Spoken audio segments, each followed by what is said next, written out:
అందరికీ నమస్కారం। రేపు వైఎస్ఆర్ కాంగ్రెస్ పార్టీ ఆధ్వర్యంలో జరిగే యువత పోరుబాట కార్యక్రమాన్ని వైఎస్ఆర్ కాంగ్రెస్ పార్టీ కార్యకర్తలు, వైఎస్ఆర్ కాంగ్రెస్ పార్టీ నాయకులు, వైఎస్ఆర్ కాంగ్రెస్ పార్టీ అభిమానులు, వైఎస్ఆర్ కాంగ్రెస్ పార్టీ కుటుంబ సభ్యులందరూ కూడా కార్యక్రమాన్ని విజయవంతం చేయవలసిందిగా హృదయపూర్వకంగా కోరుతా ఉన్నాను। వాస్తవ పరిస్థితులు మనం చూస్తా ఉన్నాం। గత కూటమి పాలన విధానం మనం చూసాం।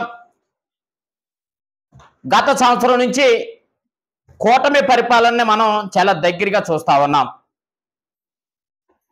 ఏదైతే పేద ప్రజల హృదయాల్ని గెలుచుకున్నటువంటి నాయకుడు, ప్రజానాయకుడు ఉన్నటువంటి ప్రియతమ మాజీ ముఖ్యమంత్రి వర్యులు జగన్మోహన్ రెడ్డి గారు చేపట్టినటువంటి విద్యా దీవెన కానీ, వసతి దీవెన కానీ, ఫీజు రియంబర్స్మెంట్ కానీ ఇలాంటి సంక్షేమ పథకాలతో పాటుగా అనేక సంక్షేమ పథకాలని తుంగలోకి తొక్కి ఇవాళ యువత మీద దెబ్బ కొట్టినటువంటి కూటమి ప్రభుత్వ పరిపాలనను మనం దగ్గరగా చూస్తా ఉన్నాం।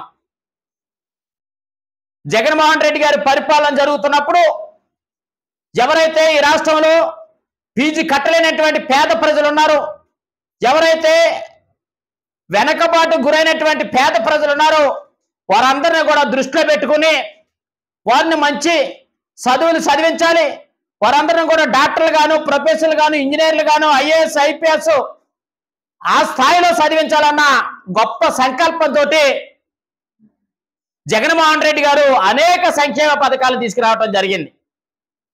మీ అందరికీ తెలుసు, నాడు నేడు కానీ, అమ్మఒడి కానీ వాటితో పాటుగా ఎవరైతే కార్పొరేట్ సంస్థల్లో చదువుతున్నటువంటి విద్యార్థులు ఉన్నారో వారందరినీ కూడా ఆదుకోవటం కోసం జగన్మోహన్ రెడ్డి గారు వసతి దీవెన, విద్యా దీవెన అనే సంక్షేమ పథకాలను ఈరోజు తీసుకొచ్చి వారి యొక్క విద్యార్థులను ఆదుకొని, విద్యార్థి తల్లిదండ్రులను ఆదుకొని విద్యకి ప్రాధాన్యం ఇచ్చినటువంటి ఘనత అప్పుడైతే ఈ సంవత్సర పరిపాలనలో చంద్రబాబు నాయుడు గారు కానీ, పవన్ కళ్యాణ్ గారు కానీ, లోకేష్ గారు కానీ, లేకపోతే బీజేపీ ప్రభుత్వం కానీ వీరందరూ కూడా కలిసి పేద ప్రజల్ని ఏ విధంగా నడ్డి విరిచేశారు ఇవాళ మనం చూస్తా ఉన్నాం।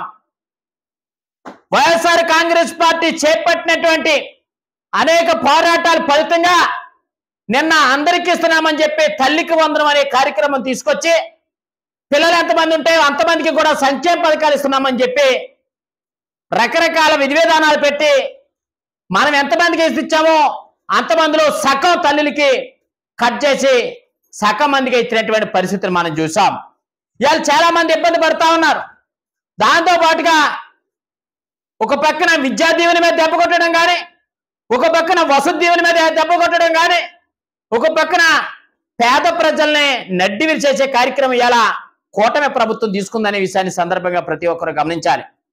అంతేకాదు, మనం జగనన్న కాలనీలు ఇచ్చాం, లక్షలాది మందికి 32 లక్షల మందికి ఇళ్ల పట్టాలు ఇచ్చాం। ఈ సంవత్సర కాలంలో ఒక్క ఇటుకైనా కట్టినటువంటి చరిత్ర ఉందా కూటమి పాలనలోని ఈ సందర్భంగా అడుగుతా ఉన్నా।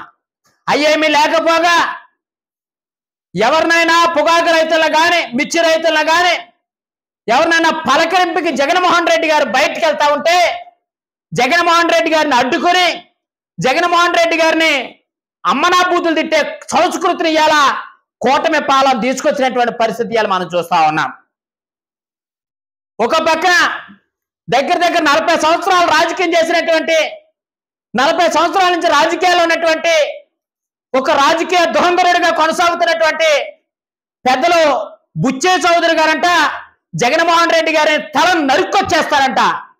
అయ్యా బుచ్చే చౌదరి గారు, జగన్మోహన్ రెడ్డి గారు ప్రజల యొక్క మన్ననలు పొందుకున్నారు। మీరు కానీ, మీ నాయకుడు కానీ మామని ఎన్నుపోటు పరిచి అధికారాన్ని చేజెక్కించుకొని ఇలా అధికార పీఠం మీద కూర్చున్నటువంటి మీరైతే పేద ప్రజల యొక్క వారి యొక్క గుండెల్లో నుంచి వచ్చినటువంటి వ్యక్తి జగన్మోహన్ రెడ్డి గారిని మీరు నరికేస్తారా? తలను నరికొచ్చేస్తారా? ఇది ఎక్కడ మాటలు మాట్లాడటమా? ఇది రాజ్యాంగ విరుద్ధం కాదా? మీరు మాట్లాడుతున్నటువంటి ఏ సంస్కృతిని మీరు ప్రోత్సహిస్తా ఉన్నారు?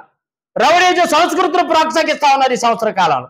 ఇది కరెక్ట్ కాదు, మీ వైఖరిని మార్చుకోవాలని సందర్భంగా తెలియపరుస్తూ రేపొద్దున జరగబోయే యువత పోరుబాట కార్యక్రమానికి ప్రతి ఒక్క వైఎస్ఆర్ కాంగ్రెస్ పార్టీ కార్యకర్త నాయకుడు ప్రతి ఒక్కరు కూడా వచ్చి విజయవంతం చేయవలసిందిగా హృదయపూర్వకంగా కోరుతూ మీ అందరికీ కూడా హృదయపూర్వకంగా ధన్యవాదాలు తెలియజేస్తా ఉన్నాం. జై జగన్, జై వైఎస్ఆర్.